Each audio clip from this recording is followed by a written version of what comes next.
What's up, everybody? This video is going to be getting started with EZdrummer and Pro Tools. One of the most viewed videos I ever did before was doing a template with EZdrummer and Pro Tools. It's a couple years later now. Pro Tools is further along, and I even work a little bit differently with EZdrummer now. But this is also going to get into working with beats in the MIDI window and a little bit more basics of actually just digging in. So let's do that. So Command N, I'm on a Mac.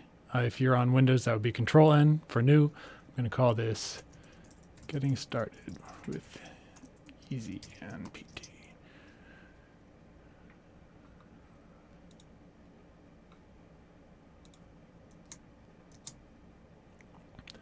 All right, so your windows may come up differently than this.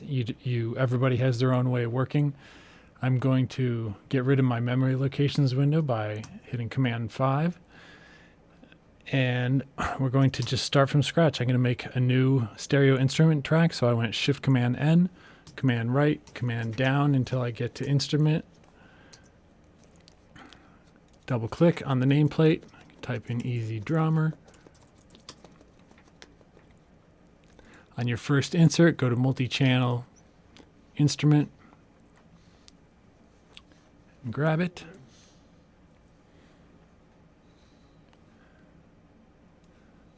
So this is your, let me get rid of my transport window, Command 1.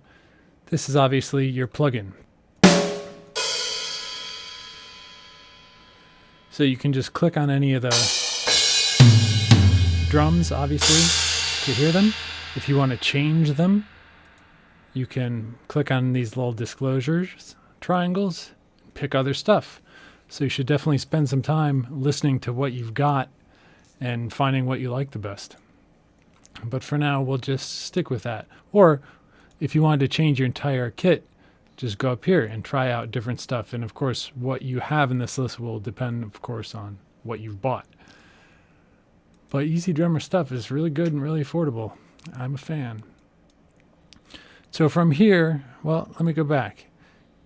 One of the cool things is your browser for all your different stuff. So again, even here, what you've got will depend on what you've bought, but let's just find something to mess with.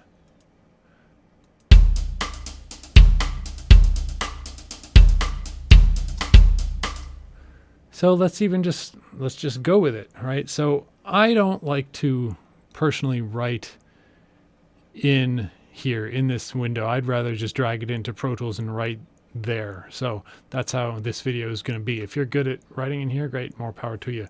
But I'm good at writing in the Pro Tools window, so that's what I do.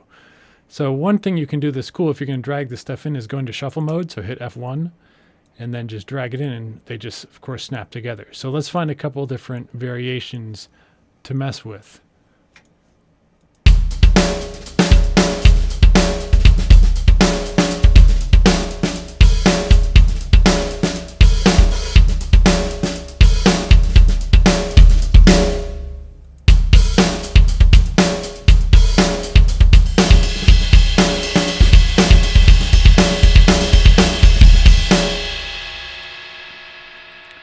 That's enough. So I'm going to go back into grid mode, just click on it or hit F4. I'm going to hit, notice I have this little A to Z on, which enables keyboard focus mode. I'm just going to hit T a couple times to zoom in. I'm going to hit Control, my focus is lost.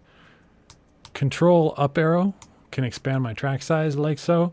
And now if you want to get into the actual MIDI window, hit Control equal. And now here's our MIDI editor window. I hit return to go to the start. And now, since I'm doing this for beginners, I want to kind of go through just the basics of what to look for. Most MIDI drum instruments are mapped more or less the same way. This right here is C1. That's going to be your kick in most instruments, but always in EZdrummer. Then above that, you're going to start to have snares, and this one's probably a side stick snare. Yep. Then there's our other snares. Then up here, we've got rides. So basically, you usually have kicks, snares, hats, toms. Then you start getting into all your different crashes and rides and so forth. And then down here, we have some stuff below.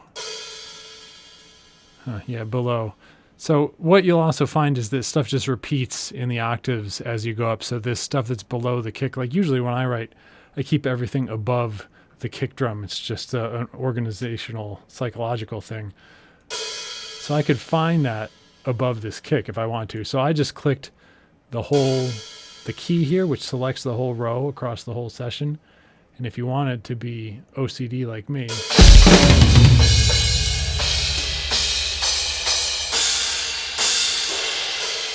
I think that's what it was. Let me undo it. Yep, and then redo it. So undo is Command Z, redo is Command Shift Z. And then let's see what else is down here. Yeah, that's like a foot closing a hi-hat, which is that. And again, you don't have to do this, but it's helpful in that I write in this window, and as you start to do that more and more and just get accustomed to seeing where things are, having stuff in an odd place in a different octave than where you usually write is just odd, and you don't necessarily know what you're looking at. So the cool thing here, once you've got this in here, you can do anything you want to it, like change it up, make it yours a little bit. Like maybe we want to have a crash at the beginning. Just go find them. Just draw a note. So I'm on my pencil tool. Actually, let's go to our freehand pencil tool, which you could just hit F10, or you can just go up here and click it, but we're going to go to freehand. Then pick a note value. Let's pick a 16th note just as our note value. And then this is our default velocity. So whatever note we draw is going to be, so that's 127 is as hard as you can possibly hit. So if I draw a note, you can see this velocity stem down here is all the way up. So you could just click and drag this down and pick something anywhere from 0 to 127.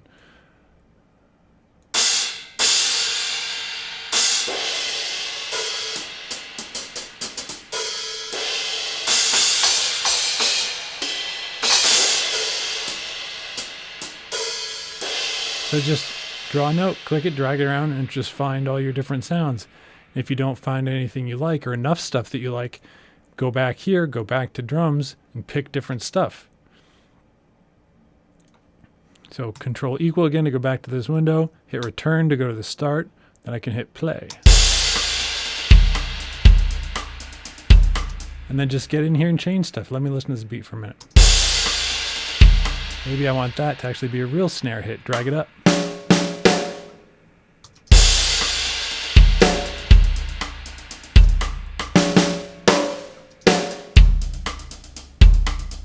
Maybe I want to add something else. Also, if you want to, here's a shortcut to change your grid resolution.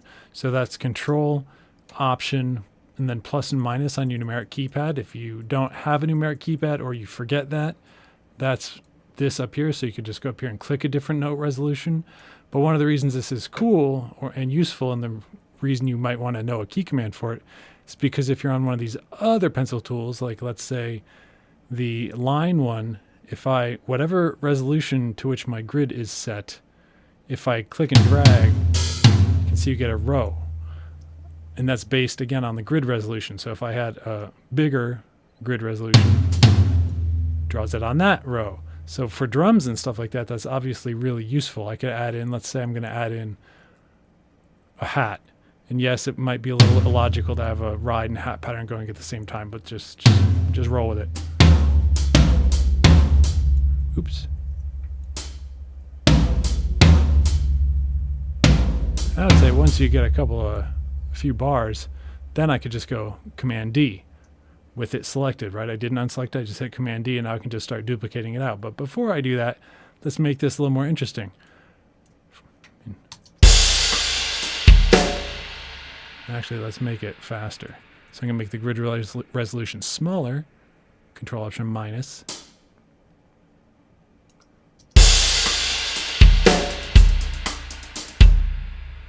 Oh, this is a hat up here. So let's just delete it just to make a new one just for the sake of the lesson. And that's a hat in a funny octave. If I were going to keep it, I might bring that down to where all my other stuff is. So this is a better lesson anyway to kind of show making a hat pattern. So let's turn all these down a little bit and randomize them at the same time. So I'm going to So I'm still on my pencil tool. I can just hit Control and it turns into a grabber. And I can band select stuff like that. And I'm going to hit Option 0. I'm going to hit Command down to change velocity, and I'm going to scale them all by 97% just to choose something a little below 100 and randomize them by a little bit. Now suddenly they're more human. Now I might make the grid resolution smaller, Control Option minus, and then put some stuff in between in spots. Here's a nice open hat. So if you don't want to follow your edits, hit Shift ? Or click this, same thing, unlink your timeline edit selection, so that now it'll keep playing from wherever you stop.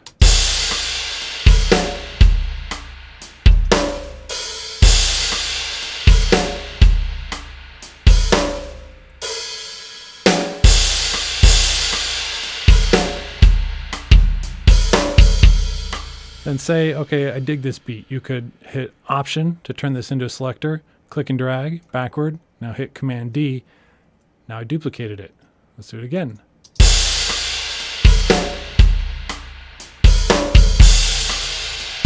But then maybe we'd get rid of our crashes here. That's a little obnoxious to have that many. So I'm just hitting Option, still on the same tool. Option turns it, if I'm over a note, into an eraser, as you can see the little eraser.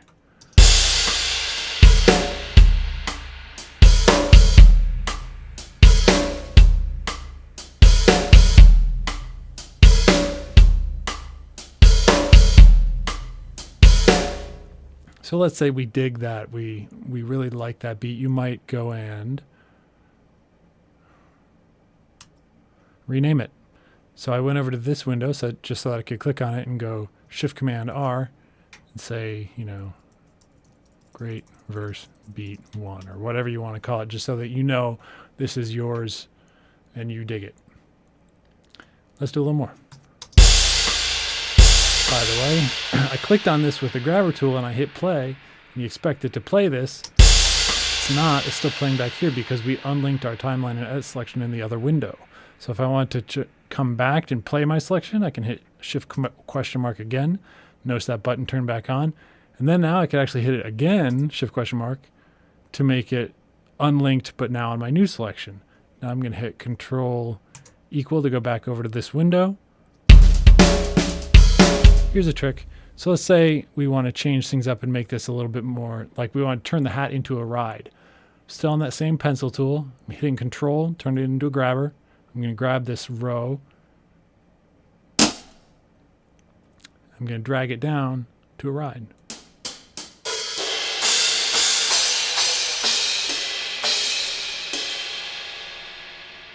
Probably these two.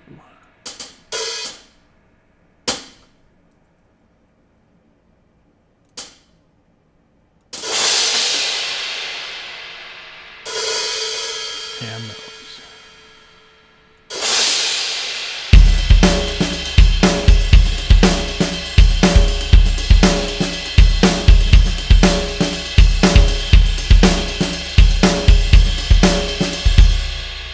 I think you get the idea. Those are some of the good basics. One last little thing I'll touch on here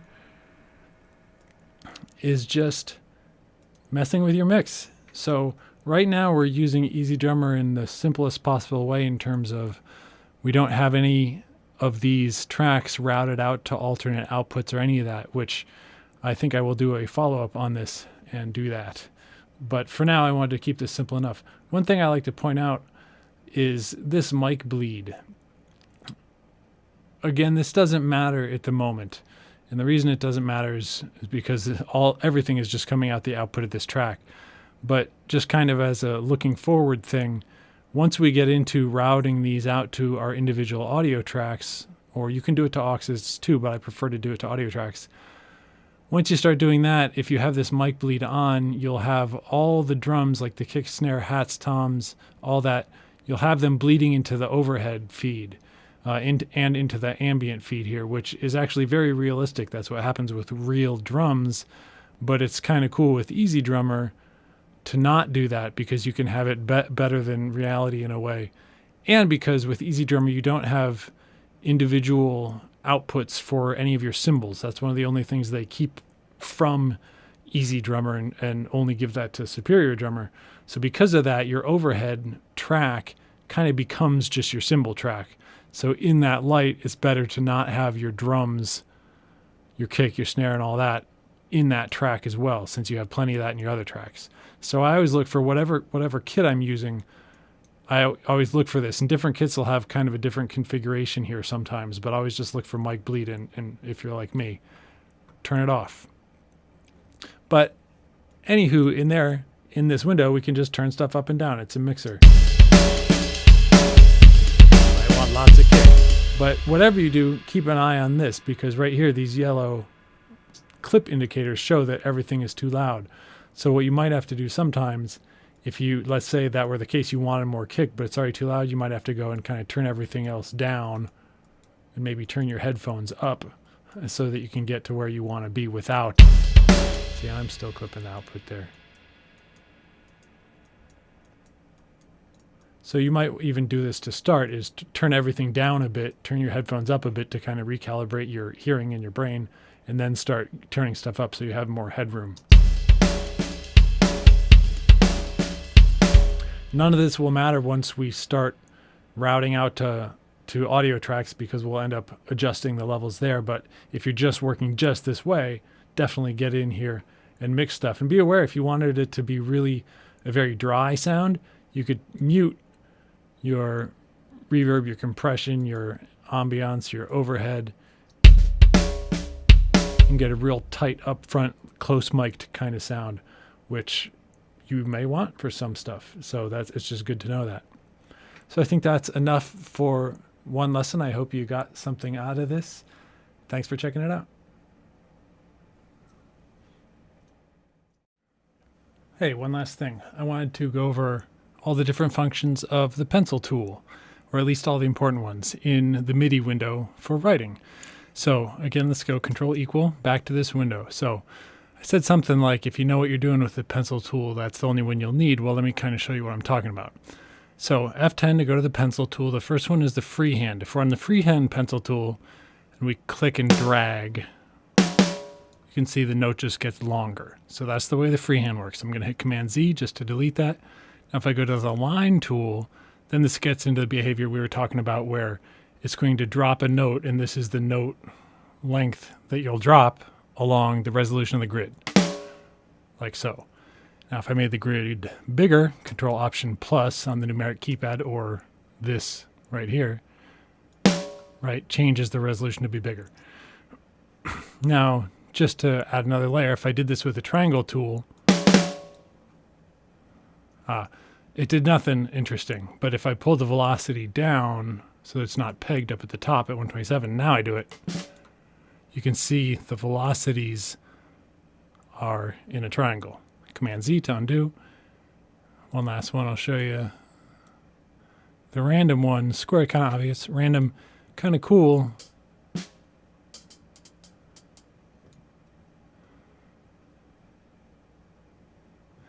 Gives you a random velocity, but it's relative. Let's see. Let's turn that all the way up and do a random, or almost all the way up.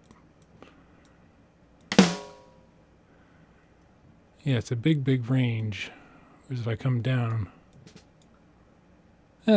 seems kind of ineffective. So at any rate, that's random. Click and drag up to the top. So, but what I was most interested in getting into in this video was all the modifiers. So if I go back to the line pencil tool, which is kind of my default, we said earlier if you hit Control, it turns into a grabber. Oh, Emma. Hang on, buddy. If you hit Control, it turns into a grabber. And I can band select things. Now, what if I wanted to select these things and then some things over here, but not everything in between? Well, if I hold Shift Control now, these will stay selected, and I can grab other stuff that's non-contiguous. That can be super handy. Another thing Shift Control can do is, if I zoom way in, I can cut a note in half. Oops, let me get out of grid mode so that it doesn't do funny things. I can cut a note in half, and then I can, so again, that was Shift Control, and if I go back, I can band-aid it back together. So Shift Control can cut and heal a note back together. If I get right over a note and I want to get rid of it, if I hit Option, it'll delete the note. But Option can also do another thing. If I just go up here, let me go back into grid mode, F4. If I drag with Option still on that pencil tool, now I can select big chunks of stuff that way, and that's also super handy.